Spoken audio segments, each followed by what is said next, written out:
Olá pessoal, bem-vindos ao Estude Info. Hoje nós iremos aprender um pouquinho sobre o que é IP. Vamos lá? Fala pessoal, hoje nós vamos aprender um pouquinho sobre o que é IP. Bom, o IP ele vem do inglês, né, com Internet Protocol, que ele é um endereço lógico que identifica o dispositivo de maneira única dentro de uma rede de computadores ou na internet. Tá? Em uma rede local a gente usa o IP local, né, que é a rede interna nossa, e na internet a gente chama de IP público. Tá?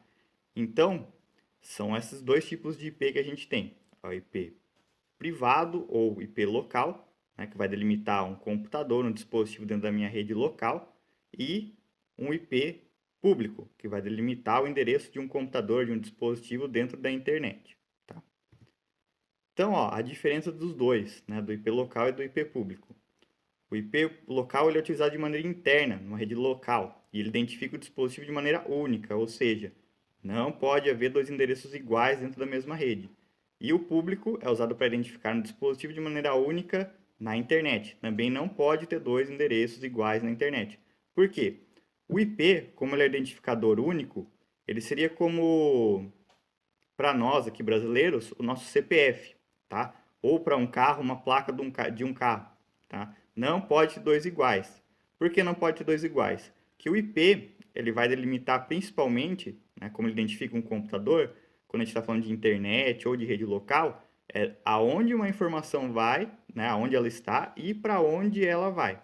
Então ele tem que saber o endereço de, entre aspas, né, se a gente for colocar como se fosse uma carta que a gente escreve para alguém para enviar por correio, é o remetente e o destinatário.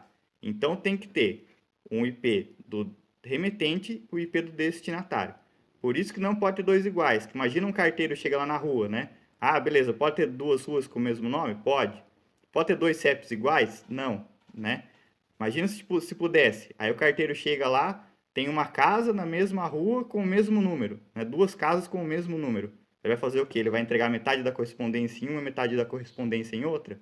Não, né? Não vai ter como. Mesma coisa é a nossa entrega de mensagens, a nossa entrega de informações. Se houverem dois IPs iguais, não tem como dividir, ó, vai metade da informação para um, metade para outro. Dá erro, tá? Não tem como a gente nem se conectar e nem ter acesso às informações de rede se a gente tiver com os IPs duplicados. Então, o IP identifica de maneira única, dentro sendo uma rede local ou um IP público sendo na internet. O endereço IP, atualmente a gente tem duas versões, tá? Que é o IP de versão 4, que a gente chama de IPv4, e o IP de versão 6, que é o IPv6. O IPv4, ele utiliza numeração decimal. Ele é composto de 4 números que vão de 0 a 255, separado por ponto. Ou seja, é de 0 a 255 separado por ponto, como no exemplo. 155.0.250.35. Esse é um endereço IP válido, tá? Endereços começados com 0 não são válidos, ou seja, se fosse 0, ponto alguma coisa, ponto alguma coisa, ponto alguma coisa, não tem como, tá? Não são endereços válidos, então ele vai começar por 1.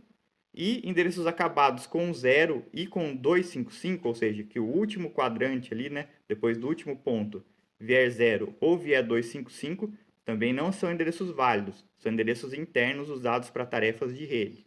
Tá?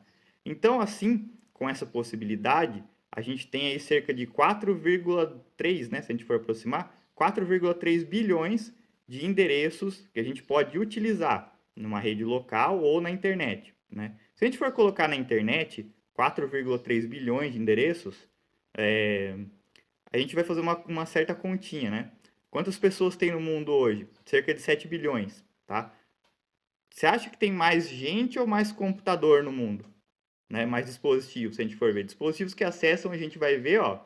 Geralmente a gente tem um computador, a gente tem um celular, hoje em dia televisão, né? A gente tem até geladeira que é conectada na internet, tá? Então, a gente tem muito mais dispositivos do que pessoas aí no mundo. Tudo bem que tem gente que não tem nenhum tipo de acesso, tá? Mas para quem não tem nenhum tipo de acesso, existem aquelas que têm 5, 6, 7, fora os servidores, né? Em cada página da internet, cada serviço que a gente tem.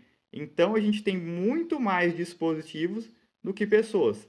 Sendo assim, esse endereçamento do IPv4 ele já está esgotado, tá? E o IPv6? O IPv6 ele utiliza a numeração hexadecimal, ou seja, ele vai de 0 a F, e é escrito com 8 grupos de 4 dígitos separados por 2 pontos. Agora não é mais por ponto, é separado por 2 pontos. Exemplo, ó, 2001, 2 pontos, 0DB8, 2 pontos, 85A3, 2 pontos, 08D3, 2 pontos, 1319, 2 pontos, 8A2E, 2 pontos, 0370, 2 pontos, 7344. Até cansa de falar, né? Olha a possibilidade que ele me dá de endereços. Esse númerozinho aí. Eu não sei que número que é esse. Se você for bom de matemática, depois quiser deixar aí no comentário para mim qual que seria a nomenclatura, eu não sei, ó, eu sei até aqui, ó, que é o milhão, bilhão, né, trilhão. Depois disso, já não sei mais o que acontece, tá?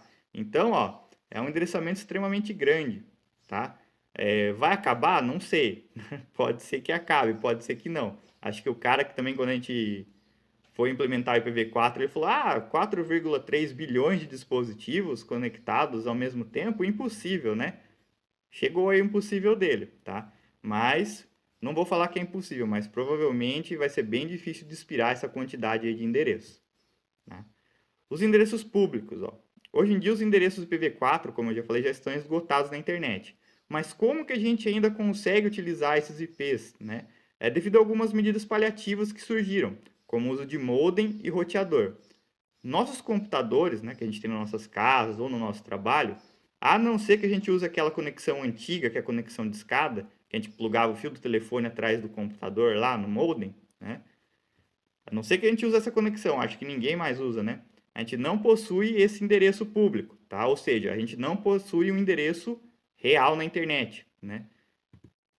O endereço público, quem vai ter esse endereço real na internet é o nosso modem, tá? O modem, através dele, que é conectado a um roteador, a gente consegue acessar e navegar a internet, né?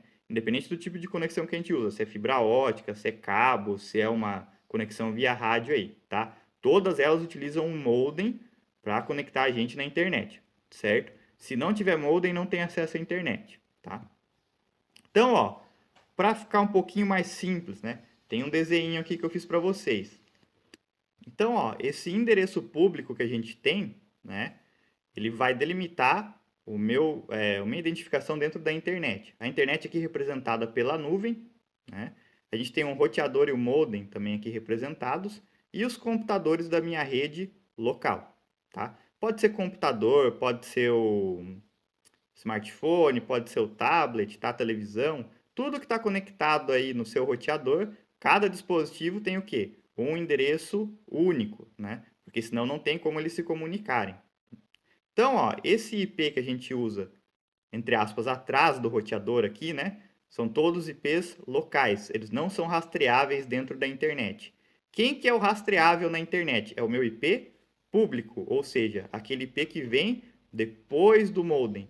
Sendo assim, se esse computador aqui, por exemplo, ó, o que tem o endereço 192.168.0.3, tá? Se esse computador ele acessa a internet, lá na internet ele vai ter o endereço 200.130.15, tá? Então, ó, tudo que for feito, né, tudo que for armazenado em um servidor, em alguma conexão que você esteja aí usando, vai ser correspondido a esse endereço, tá? Se esse computador aqui, 192.168.0.1, né, ele estiver utilizando a internet, o endereço IP dele lá na internet vai ser o 200.130.10.15, tá? Lá na internet, quando esse computador acessar aqui, por exemplo, acessei o Google, né? O servidor do Google não vai pegar esse IP local, tá? O servidor do Google vai falar, ó, o IP público de número 200.130.10.15 está acessando o Google, está fazendo uma pesquisa por tal termo, né? Mesma coisa com esse outro computador, tá? Então, todos os computadores que estão atrás, todos os dispositivos que estão atrás desse roteador, né, que estão conectados a esse roteador, eles usam como saída esse endereço público. Então, tudo que eles fizerem vai estar na conta desse IP, tá?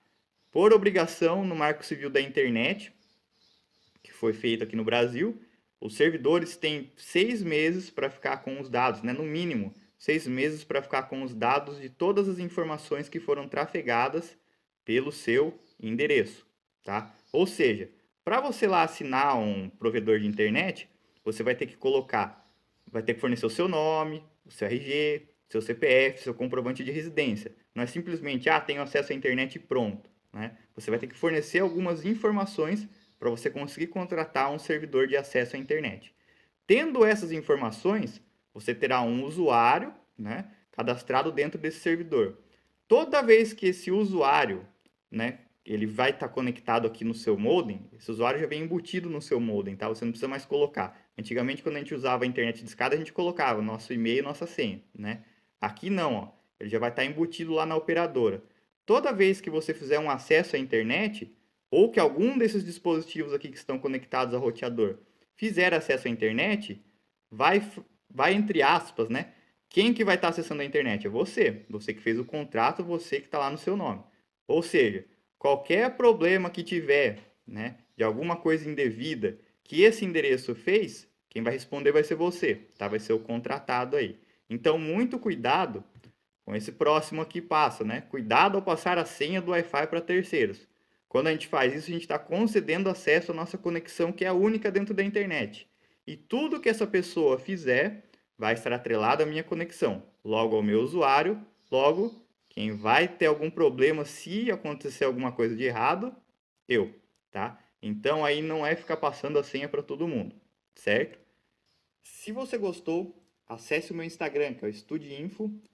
Procure pelo meu canal no YouTube, que é o Estudiinfo, ou você pode também ir no Facebook, que é o facebook.com/estudiinfo, e para mais informações você também pode acessar o meu site, que é o estudiinfo.com.br.